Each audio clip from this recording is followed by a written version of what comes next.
Hello guys, आज हम लोग बात करने वाले हैं एजुकेशन लोन के बारे में, जहां हम लोग एजुकेशन लोन के सारे ही बेसिक्स इन्फॉर्मेशन को देखेंगे। तो सबसे पहले हम लोग ये देखते हैं कि एजुकेशन लोन इन इंडिया कौन से लोग ले सकते हैं। देन डेफिनेटली इसका बहुत ही सिंपल आंसर मेरे हिसाब से होना चाहिए कि रेसिडेंट ऑफ इंडिया, कि मतलब वैसे लोग जो इंडिया में रहते हैं वो एजुकेशन लोन ले सकते हैं इंडिया में पढ़ने के लिए या इंडिया से बाहर जाके पढ़ने के लिए। From where we can avail, मतलब हम लोग कहाँ से ले सकते हैं। Then definitely all government banks जिसमें गवर्नमेंट का स्टैक है, और ऑल प्राइवेट बैंक्स, आप कहीं से भी ले सकते हो। और तीसरी चीज़ है कि is it required to take, तो इसका आंसर मैं आपको वीडियो के लास्ट में दूंगा।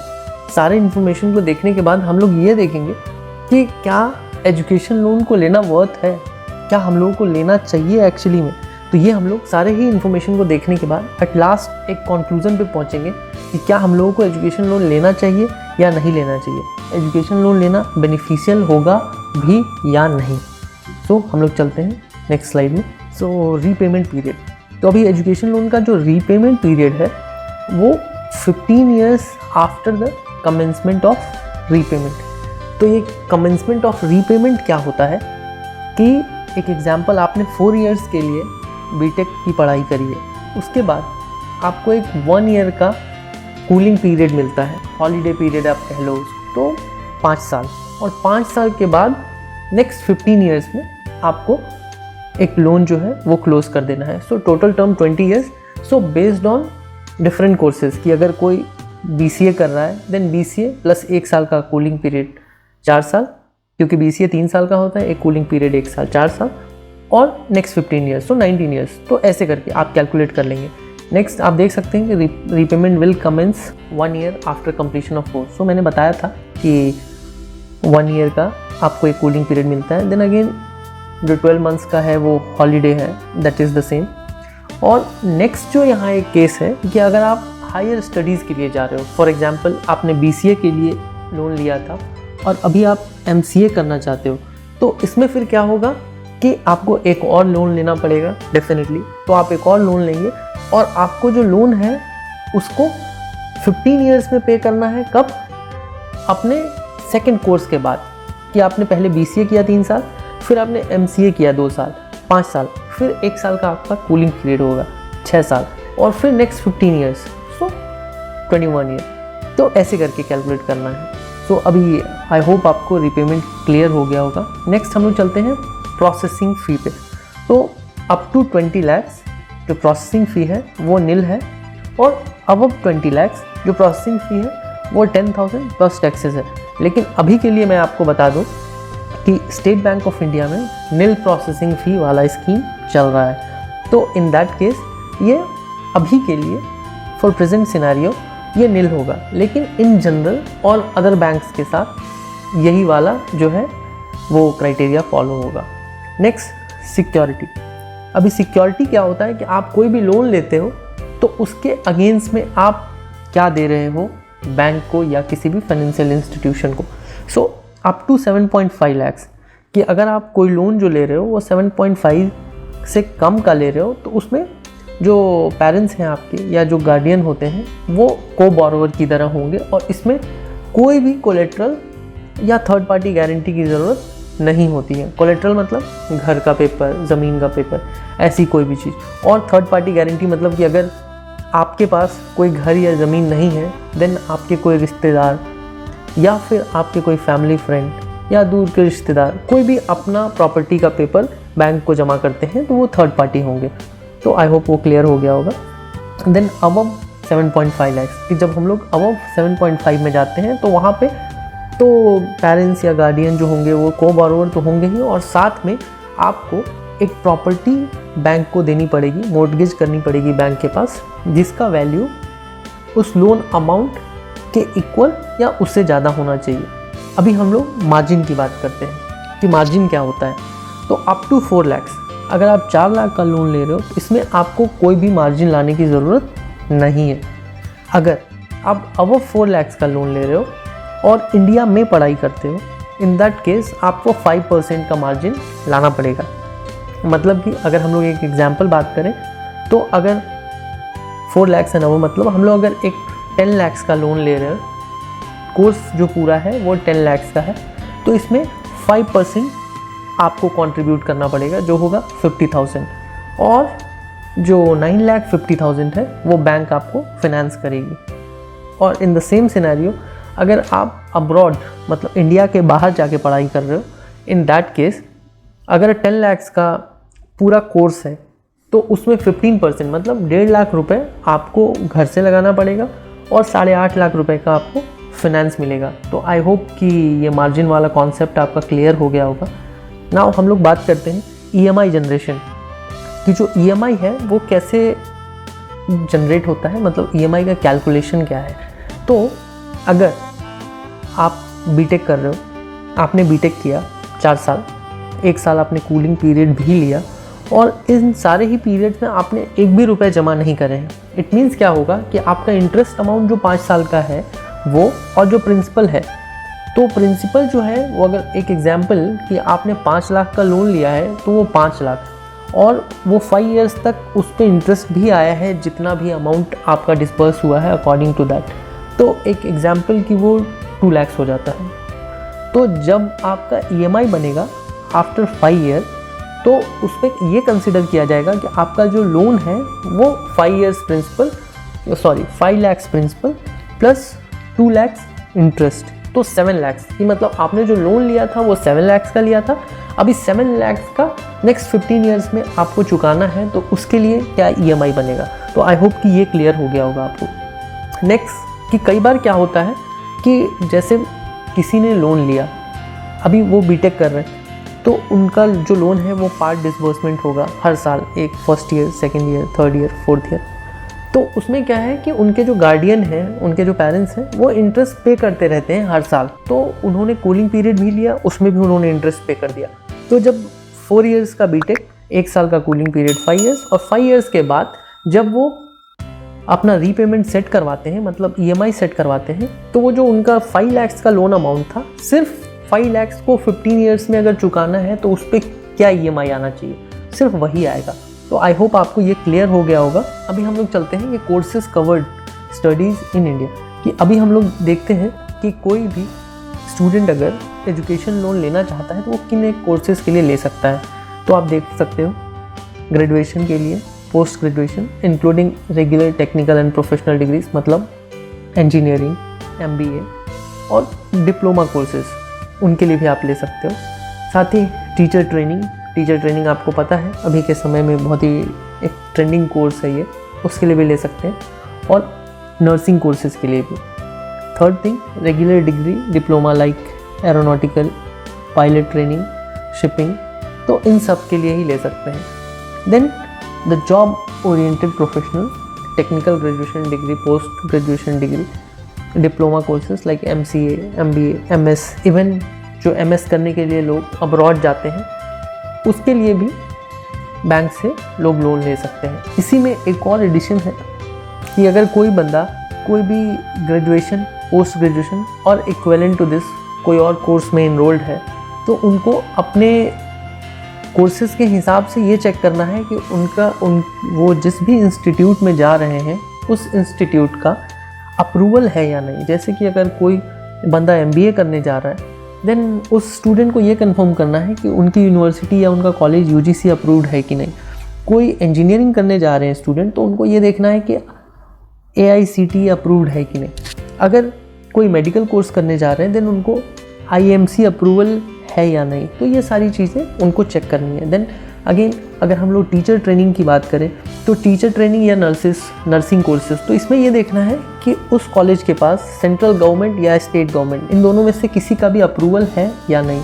थर्ड थिंग कि आप किसी भी एरोनॉटिकल या पायलट ट्रेनिंग, शिपिंग, किसी ऐसे कोर्सेज में जा रहे हो, तो आप जो एक वेबसाइट है director general of civil aviation, shipping और कंसर्न जो भी उनकी रेगुलेटरी बॉडीज़ हैं, आप उन सब के वेबसाइट पे जाके चेक कर सकते हो कि उस कॉलेज का नाम वहाँ लिस्टेड है या नहीं।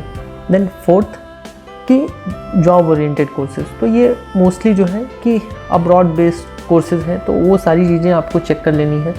देन बहुत लोग CA वगैरह करते हैं, तो उसमें भी ये चेक कर लेना है कि जो यूनिवर्सिटी है वो CIMA जो है कि chartered institute of management accountants, तो उसमें एफिलेटेड है कि नहीं। तो ये सारी चीज़ें जो हैं ये थोड़ा एक होमवर्क है जो आपको करना है किसी भी लोन में इनरोल होने से पहले। देन एक्सपेंसेस कवर्ड, कि मतलब आप अगर एक लोन के लिए जा रहे हो और एक बैंक आपको लोन प्रोवाइड कर रही है तो आपके किन किन एक्सपेंसेस को बैंक बेयर करेगी।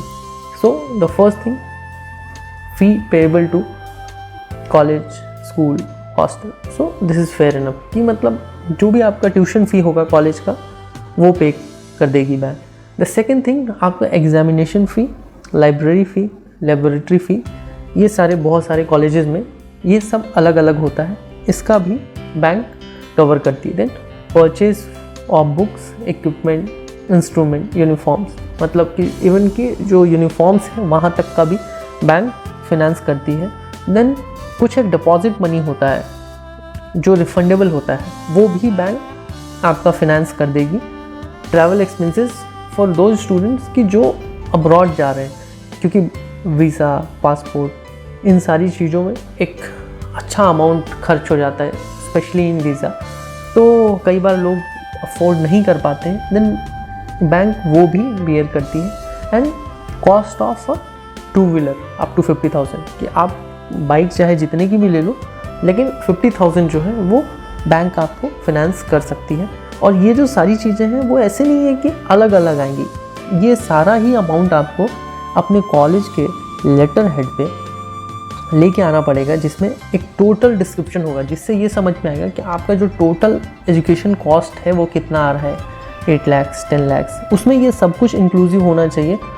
आई गेस ये टू व्हीलर वाला जो प्रोविज़न है बस वो नहीं होगा तो, और जो वीज़ा वाला है वो नहीं होगा। तो अगर आप इंडिया में हैं तो टू व्हीलर के लिए आप उसके लिए अलग से एक एप्लीकेशन दे सकते हैं बैंक में, जिससे आपका टू व्हीलर वाला अमाउंट जो है 50,000 वो भी ऐड हो जाएगा वहाँ। और अगर आप अब्रॉड जा रहे हैं तो वीज़ा वाला जो है वो भी आप ऐड ऑन दे सकते हैं। अभी हम लोग बात करते हैं कि मैक्सिमम लोन अमाउंट कितना है जो लोग ले सकते हैं। तो अगर हम लोग बात करें तो इन इंडिया मेडिकल कोर्सेज़ के लिए up to 30 lakh medical courses के लिए इन इंडिया, और वहीं अदर कोर्सेज़ की बात करें जैसे MBA, इंजीनियरिंग, तो उसके लिए है 10 लाख, और साथ ही 50 लाख तक दिया जा सकता है। लेकिन उसके लिए काफ़ी सारे अलग नॉर्म्स हैं, आपको उन सबको फुलफ़िल करना पड़ेगा।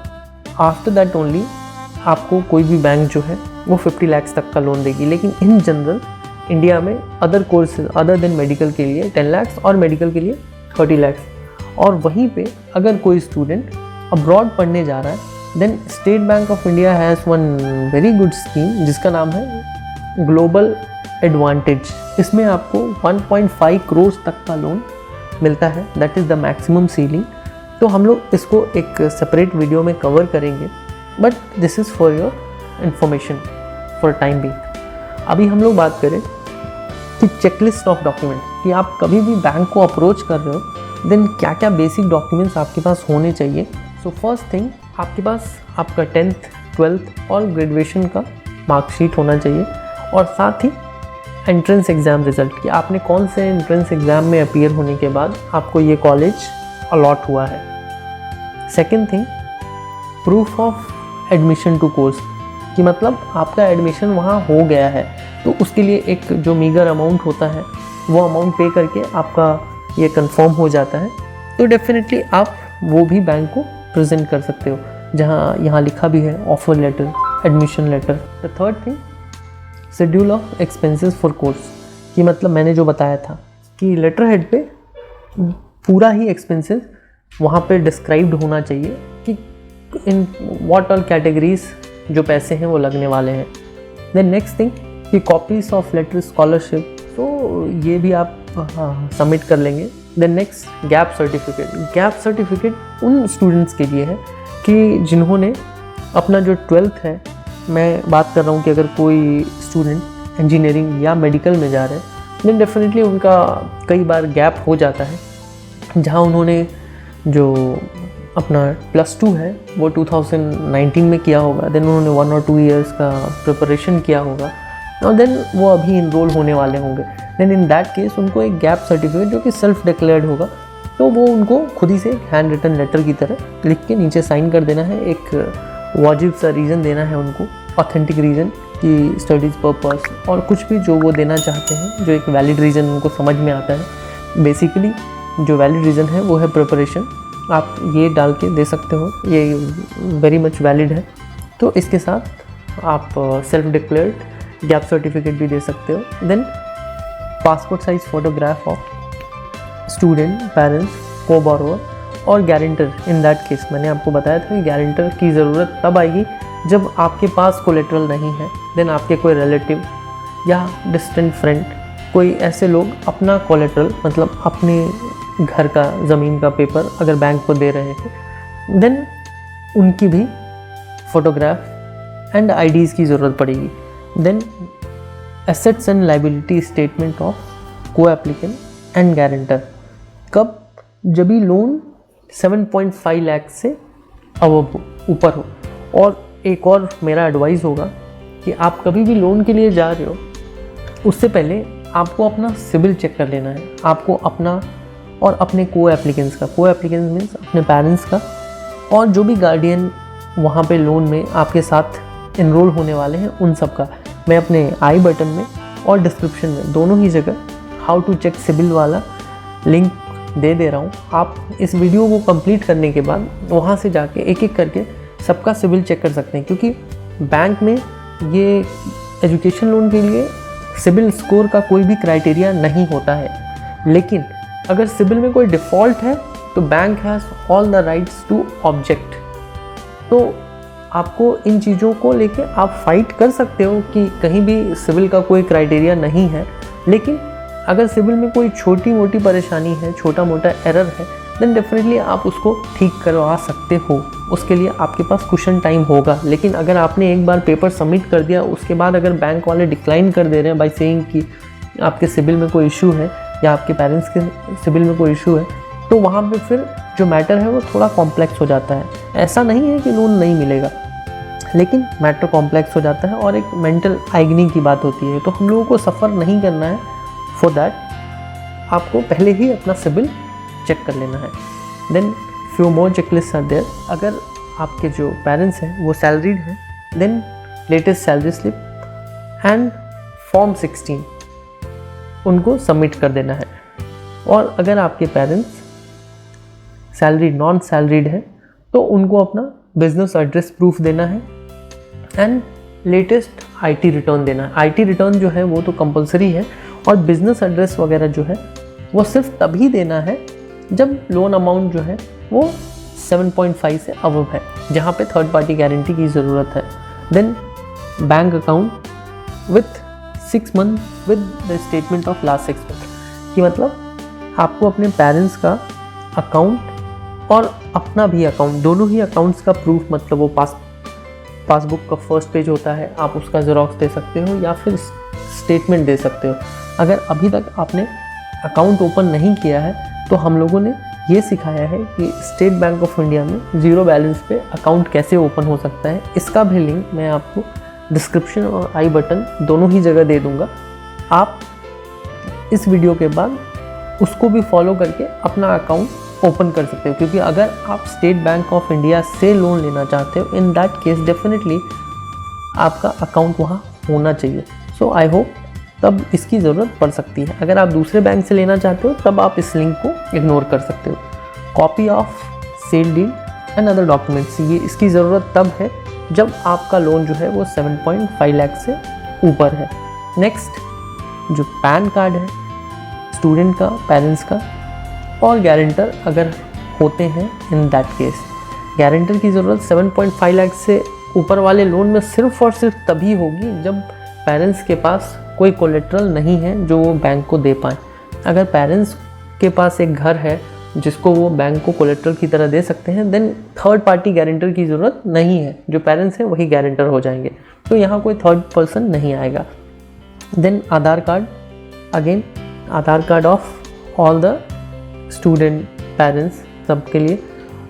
एंड पासपोर्ट, जो पासपोर्ट है वो मैंडेटरी है सिर्फ तभी जब स्टूडेंट अब्रॉड स्टडीज़ के लिए जा रहा है।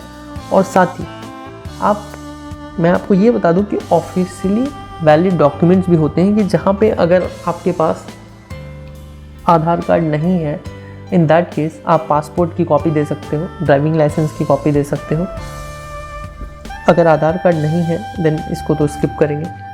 वोटर आईडी दे सकते हो, नरेगा कार्ड जो है वो दे सकते हो, और साथ ही एक जो अभी NPR चल रहा है वो आपको पता ही होगा। ये तो NPR नेशनल पॉपुलेशन रजिस्टर जो है, अगर उसका कार्ड है आपके पास तो वो भी दे सकते हो। तो ऐसा कुछ भी कंपलसरी नहीं है कि सिर्फ आधार ही देना है, क्योंकि पैन तो कंपलसरी है जो आपको देना है।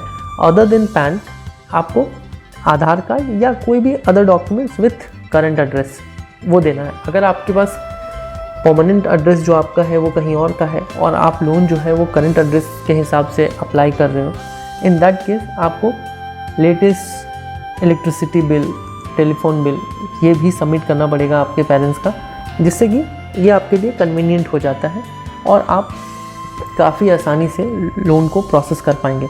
और लोन को किसी भी बैंक में प्रोसेस करने के लिए आपको सबसे पहले विद्या लक्ष्मी पोर्टल के ऊपर जाकर रजिस्टर करना है और वहाँ से आपको ही सिलेक्ट करना है कि आपका लोन आपको कौन से बैंक से चाहिए। So you will have option of 3 banks. So आप कोई भी 3 बैंक को चूज़ कर सकते हैं and then you can approach all the banks. आप देख सकते हैं कि कौन से बैंक का रिस्पॉन्स अच्छा है, आपको कौन से बैंक से कॉल आ रहा है। अकॉर्डिंग टू दैट आप उस बैंक के साथ लोन के लिए प्रोसीड कर सकते हैं।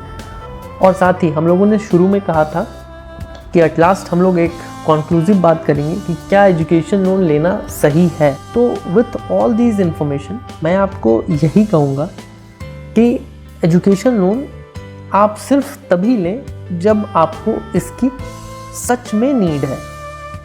सिर्फ इसलिए कि बाकी लोग ले रहे हैं तो मैं भी ले लूँ, तब नहीं लेना है। This is the one thing. The second thing कि किसी भी ऐसे वैसे कॉलेज के लिए नहीं ले लेना है। ऐसे वैसे कॉलेज मतलब कि बैंकिंग ज्ञान इंस्टीट्यूट ऑफ टेक्नोलॉजी, आजकल ऐसे करके हज़ारों इंस्टीट्यूट्स हैं। तो आपको सबसे पहले प्लेसमेंट रिकॉर्ड ये सारी चीज़ें चेक करनी है। अगर किसी कॉलेज का प्लेसमेंट रिकॉर्ड अच्छा नहीं है देन डेफिनेटली आपको उस कॉलेज के लिए नहीं जाना चाहिए। आपको हमेशा ही बैंकिंग ज्ञान institute of technology type college, जितने भी इंजीनियरिंग कॉलेजेस हैं, उनसे थोड़ा बचना है। क्योंकि अगर आपने लोन ले लिया और आपका प्लेसमेंट अच्छे से नहीं होता है then in that case you will be in held soup. So आपको इन चीज़ों को अवॉइड करने के लिए आपको पहले ये देखना है, आपको कड़ी मेहनत करनी है और आपको एक अच्छे कॉलेज में इनरोल होना है। आप जब एक अच्छे कॉलेज में इनरोल हो जाते हैं तब आपको एजुकेशन लोन के लिए जाना है।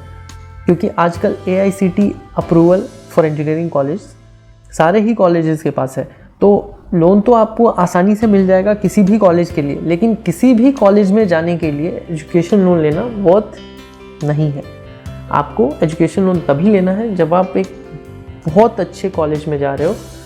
अदरवाइज लोन को चुकाते चुकाते after 15 years of commencement of repayment आपका जो लोन है वो ऑलमोस्ट डबल टू ट्रिपल हो जाएगा। सो आपको ये दिमाग में बैक ऑफ द माइंड रखना है कि आपने अगर 10 लाख का लोन लिया है तो यू आर गोइंग टू पे 20 और 25 लाख। तो उतने का आपका कोर्स के बाद अर्निंग होनी चाहिए। सो गाइस आई होप इन बातों से आपको थोड़ी क्लैरिटी मिली होगी और इस वीडियो से आपको कुछ फ़ायदा हो पाएगा। So with this take care, bye bye, will meet on next video. Thank you so much. So guys I hope आपको हमारा कंटेंट पसंद आया होगा। So please like the video, subscribe the channel and share the contents with your friends. And last not the least, thanks for watching.